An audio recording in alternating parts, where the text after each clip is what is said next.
Technology is everywhere, and the way we use it is changing every day. In the next 30 minutes, we're going to introduce you to some unique San Diego companies that are paving the way in the digital age. I'm Courtney Dwyer. That's coming up next on this edition of Cox San Diego Connection.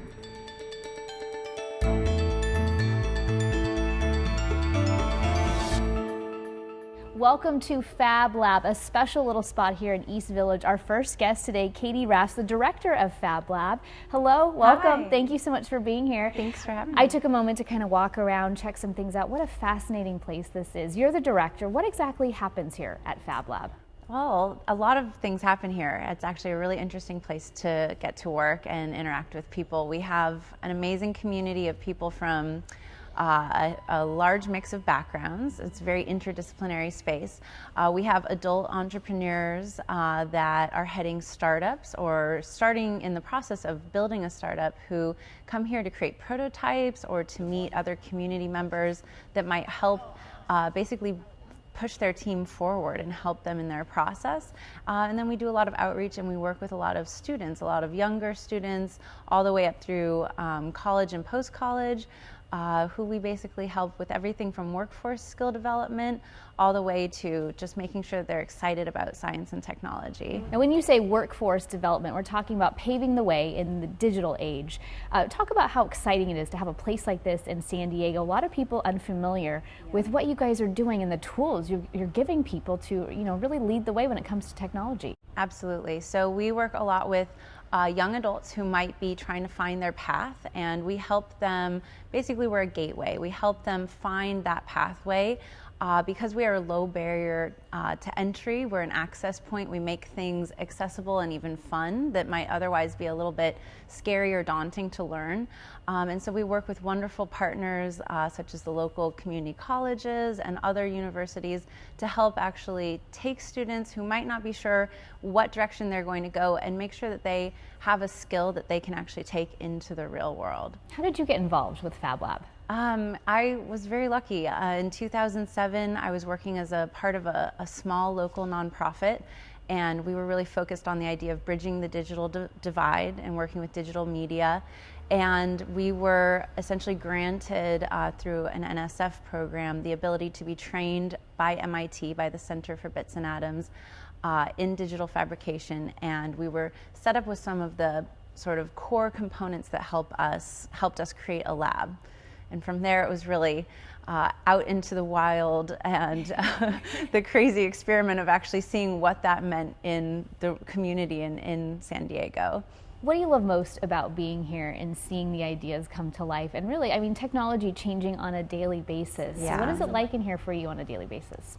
It's genuinely inspiring. We get to see people actually go from concept to creation on a daily and weekly basis, and that's always amazing. Whether that person's an adult who we are excited because they might be starting a new business that helps employ other San Diegans, or whether they're a 7-year-old that just had the lights turned on and we see the spark in their eyes and we know that they feel a little bit more capable at the end of their day. That is truly inspiring for us. You talk about a 7-year-old, talk about people who, maybe are looking for a career change or something else. You have people of all ages that come in here. How do people get involved if they're watching right now and they're saying, that would be a great field trip for my kid, or that's a place I want to go because I'm looking to answer some questions about my next career move. Yeah. So we have memberships. So we have people who are dedicated members who come and essentially get to use all of this equipment that they probably wouldn't be able to gather themselves, especially if they're starting a small business. And you can find us through the web at fablabsd.org. Then we also have tons of free community programs as well as classes where people can sign up on their own to come and learn a new skill. Many of those we host on meetup.com. And then we also work with a lot of partner organizations. So we work with schools and museums and libraries, and so you might even find us popping up in your local community. We're lucky to have something like this in San Diego. Fab Lab located in more than 30 countries now around the world. Yeah. For you, being here and watching what happens, why is this so important to have something like this in San Diego? We opened in 2007 with the dream of making innovation accessible to everyone. So it's a very lofty goal, but we really want to see people have the ability to unlock the ideas that are in their minds. And we really believe that it's incredibly important for students to have an inspiring and engaging educational experience, and we want to prepare that next generation and make sure that they're ready to lead the way. And we also want to make sure that we help build the local economy through supporting startups and helping them build their businesses as well. What's next? What does the future hold at Fab Lab? That's a good question. Well, we're involved in a lot of wonderful projects. There's always something brewing here. Currently, we are working with local partners. We've just wrapped up hosting some wonderful programs where we're teaching students to 3D model and 3D print. We're very proud of some of the outreach that we're able to do. We have a policy about 3D printed prosthetics where we'll print for free and oftentimes even develop and help with the creation of customized prosthesis as needed, as requested, basically. And we're always just looking to increase our partnerships. We're excited to see what's happening with this wonderful part of downtown San Diego with the development of Makers Quarter and the Idea District in East Village. And so I think from here, the sky's the limit. Sky's the limit. I was just going to say that. Anything else you want to add about the excitement down here, about the excitement in this lab? Yeah, I think I just want to add that we just really appreciate kind of the partnerships that have been built as we've moved into this part of downtown and as we've been given the opportunity to really play a more invested role in, creating pathways for innovators in San Diego. Katie, thank you so much for your time. We really appreciate what you guys are doing here is great. Katie Rafters, Director of Fab Lab, thanks again. Thank you. When we come back, more from Fab Lab. We're going to introduce you to a special group who meets here. We're going to tell you what they're creating. Stay with us.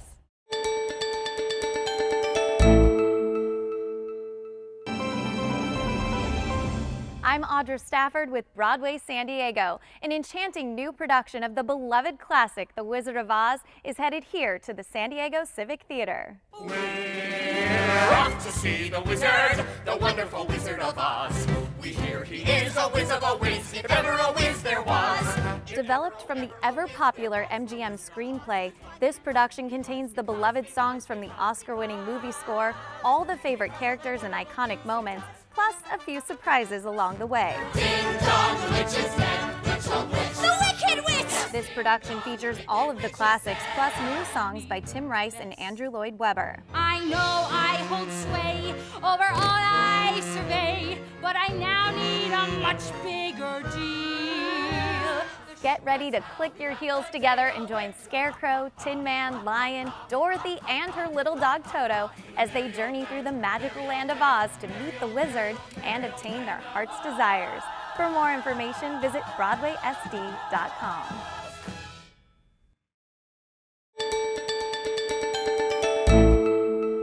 Welcome back to Fab Lab San Diego, located here in the East Village. Our next guest, Alan McAfee, Operations Manager at Fab Lab. Hello. Thank you for being here. Thank you. Learning a lot about this special place today.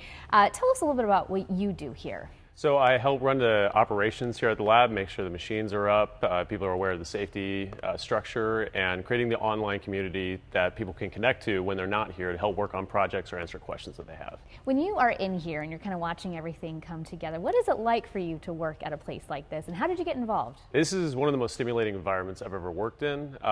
Back history, I was in the military for 7 years. Whenever I got out, I started an engineering firm with a friend of mine, but I wanted to learn more about what was emerging at that time, which started becoming known as the maker movement.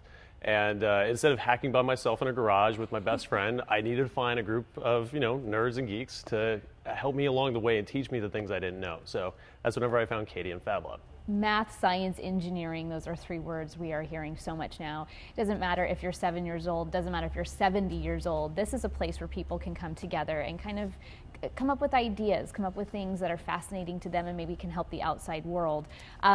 Why is it so important to have a place like this in San Diego? The community. I mean, the community is something we're all seeking, and I think with the dawn of Facebook and text, it's something we're all kind of losing at the same time. With things like making things, you have to be in person, you have to be hands-on, and there's not too many places in San Diego that you can get together and work on anything and everything with someone.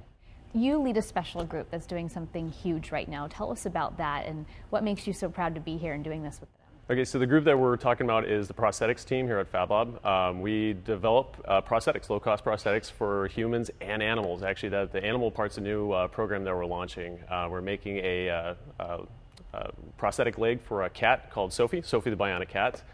She was born without one of her hind legs, and through 3D printing design, some team effort, we were able to prototype out a series of prosthetic legs, and she's going through the final fitting now, actually. Wow. And from start to finish, how long has this taken to come up with the idea and to get where you guys are now? Oh, because the team was absolutely new, it's taken about 4 months. So that's starting from scratch. Still not very long, though. Having no idea how to make a prosthetic. It took a lot of examination of how the cat actually moves, how it lands, and a lot of trial and error with the actual prototypes to figure out what worked and what didn't. What are some of the other stories you guys have, or some of the other people and the things that you're helping right now? So the first prosthetic that we worked on was for a young 4-year-old boy named Jeremy. Jeremy was born with limitations in his right hand. He couldn't grasp, he couldn't really pick things up, and he only had his index and his middle finger. So we were trying to come up with a way that he could, appear more normal to himself and to other kids, interact with his environment, pick things up. And whenever he saw his prosthetic hand for the first time, he almost broke down in tears. I mean, he's 4 years old, but he understood what it meant to have fingers. And that's all he could say, "Daddy, I have fingers." I think that was the hook for the rest of us. And when you being there and seeing that and seeing the rest of the group together, witnessing all of that, how did that feel? It was fulfilling. One of the most fulfilling things I've ever done. I mean, it's cool making a project that you think is cool, but it's something entirely different making a project for somebody that actually has a need. And that's what I love Fab Lab for. We've got some things to show us today. Yeah. So the prosthetic cats, just kind of giving you an idea where we started and where we ended up. This was one of the first prototypes that we did. We were trying to imagine, a way for the hind leg to be able to move in and out of the prosthetic, and came up with sort of a captured system like this. It didn't exactly work out, but at least it was a starting point. What we ended up on, with the help of an industrial designer and some biotechnicians, was a flexible foot that has rigid spines on the inside. So we're using memory metal for this version. And the idea is that whenever the cat lands, it can rebound, much like a blade leg you would see on the high-end athletes. Yeah. This one was a lot lighter, a lot more comfortable for the cat. The final one's a lot prettier than this one. But it works, and that's the amazing thing is, we had no idea how to do it. And, at the end of the day, it worked. Now, the people that were meeting in this group, do they have other jobs? Was this something you guys did every day? No, absolutely. Everybody has a job, pretty much. This is a after school, after work hobby kind of thing. Some of the people who have done this a little longer have, left their day jobs and actually are pursuing businesses of their own.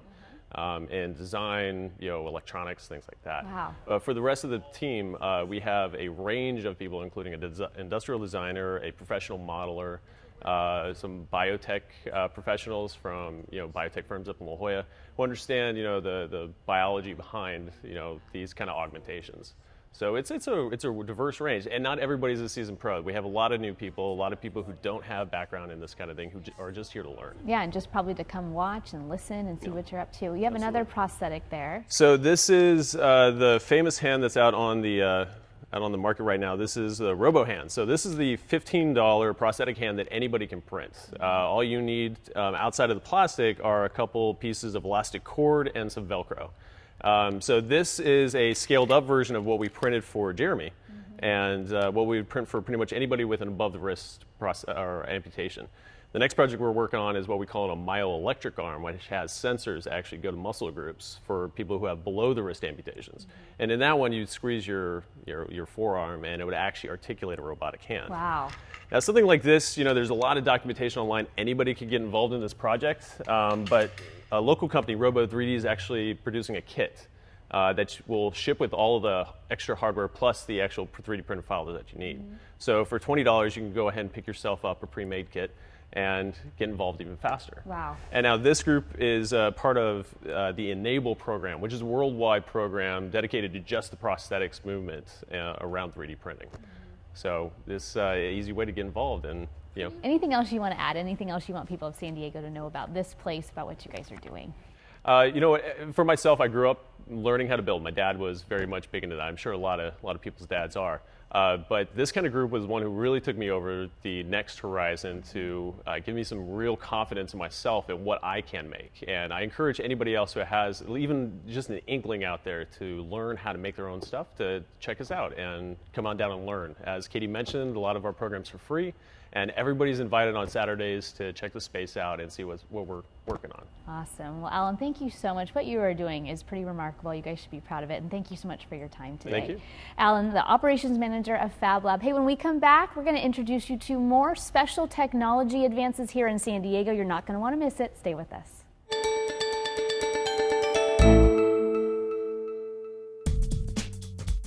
Welcome back to the zoo. And we're gonna go. I wanted to make a.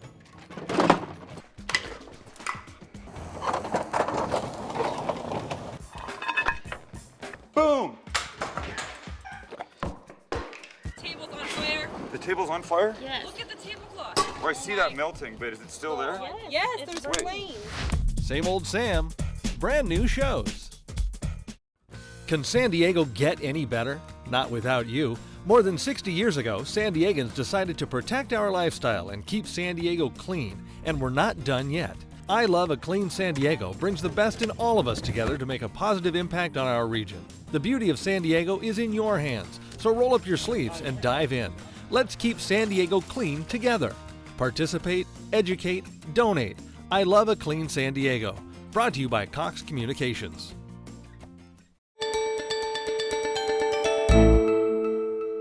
Students from Bethune Middle School are spending the day at Qualcomm.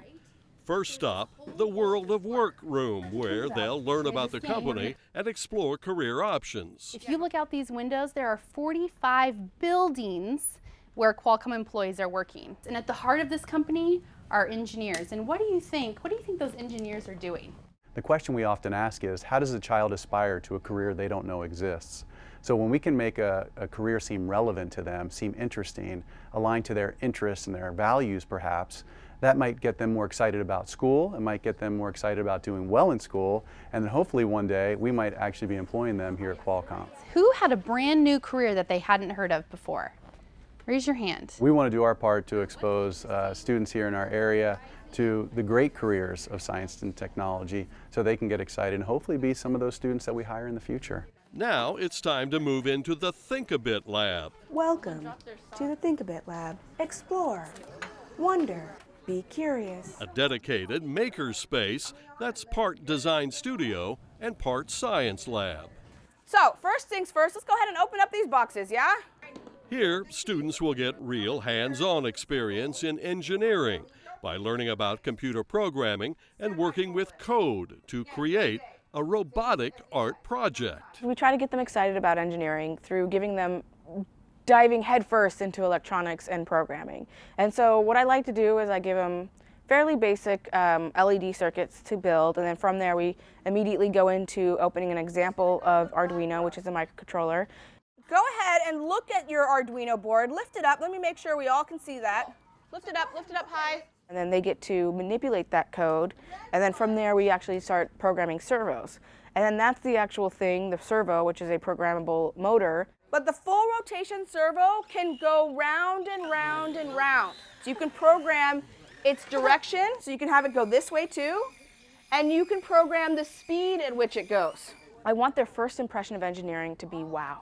I want their first impression to be like, this is amazing. Qualcomm partnered with San Diego Unified School District to develop the curriculum and make it applicable and enjoyable for middle school kids. They got all this stuff. When it's time to design their project, students work together in teams. How do we make this move? They have a variety of objects and accessories to choose from. You have 37 minutes remaining To combine their coding and creativity. Empowering thing about art is that you can express it in any way that you want.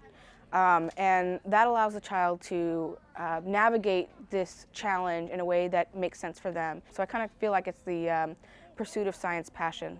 It wasn't anything I would expect it to be. In honesty, when they said we're just gonna build stuff, I didn't expect it to be this fun with all the arts and crafts. I didn't expect us to build this our little creation with our half cat and half dragon. We get to do whatever we want. We express ourselves and who we are. She just gave us the basic instruction to use a servo. And then we'll glue the servo on here. The Think a Bit Lab experience serves as an extension to learning science in the classroom. My experience here at Qualcomm was pretty awesome because we got to make codes and create awesome projects. These kids are always creating something different, and it's amazing. I mean, it's so cool. I mean, imagine that. Like, I get 3 classes a week, and I get to see something different every week. This approach to learning helps students get motivated to learn. Most people think that only boys should do engineering and all that. I think it's really cool that girls can do it too. It was actually really fun, like, even though it was like difficult to create this. After only an hour of working on their masterpieces, it's time to present them to the class. Ladies and gentlemen, I'd like to introduce to you the latest inventors of the United States of America. This is our stylish prototype. It's a mixture of Halloween dead people. All right, let her go. Nice. Good job. Do you guys see that movement? When they realize what engineering can enable them to do, their minds just go open. Oh my gosh, I had no idea. And I love that. I pledge allegiance to the flag of the United States of America. A day in the Think a Bit Lab. Nicely done. A chance for these students to think a bit more about life-changing opportunities. That's amazing. Great presentation, ladies. Some pretty inspiring stuff. Well, you just saw him in that piece. Ed Hidalgo, Senior Director of Government Affairs at Qualcomm.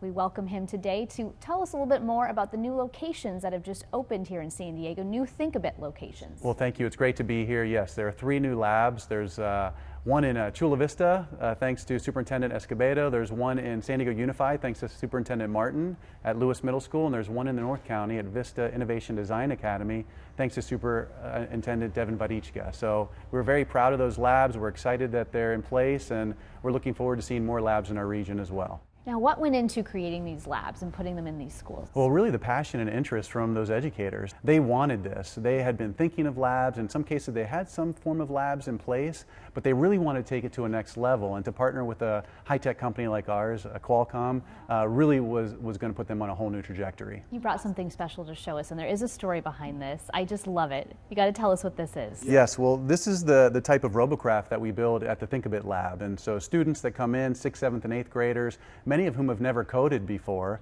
many of whom who've never been in an elevator before, come up to the 6th floor and they get a chance for the very first time to try coding and making and building. And this is a prime example of the types of things students will make. In just a couple of hours, they'll learn how to code an Arduino. They're going to work in teams of 2. They're going to partner and kind of designing their own robotic creation. It's really up to them what they want to make. We have a craft store there, and it really cuts to the core of making and innovation, and that's what Qualcomm's all about. That has to be so special for you guys when you see the looks on their faces after, you know, a child that you mentioned maybe has never even been in an elevator before comes in, does something like that. What does that mean to you guys? It means everything to us. In fact, when we were first creating the lab, we planned and hoped for every child being able to leave having had a successful experience.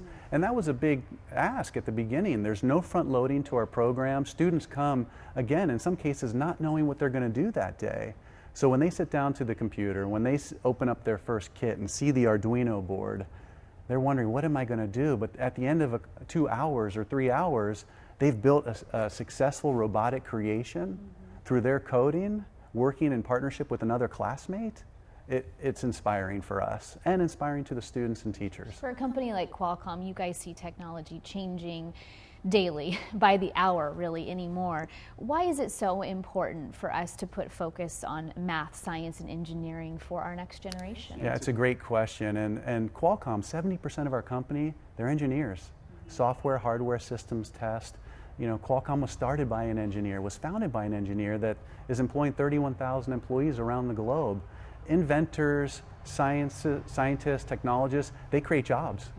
They allow for HR people to have a place, marketers, finance people, and that's one of the things that's really important is that they create jobs for our community, but they also create the newest and greatest inventions that bring value to our lives, whether it's wireless health, whether it's improving Internet of Things and connected cities. These children are going to be the ones that are going to advance technologies for our communities and make lives better, and that's why we need to inspire young people into the areas of STEM. For people who are interested in learning more about the labs that you guys have or pursuing a possible lab at another location, yes. What do they need to do? Thinkabitlab.com. Please go to our website. There's a contact link there. Reach out to us. We're working with schools all around the state at this point, and even nationally. We've done some classes in overseas as well. So we're happy to take inquiries. We're realizing that schools really want to go down this path. They want to build maker labs. They're not sure how. And we're there to help them. In fact, our website is going to have an entire blueprint for schools that are interested that maybe can't come to the Think a Bit Lab to learn how do I do this at my school. Awesome. Ed, thank you so much for your time. Thank you for coming in, and really thank you for what you're doing in the community. This is extra special for our next generation. My pleasure. Thanks for having me. When we come back, more about technology in San Diego, some special advancements you don't want to miss. We'll be right back.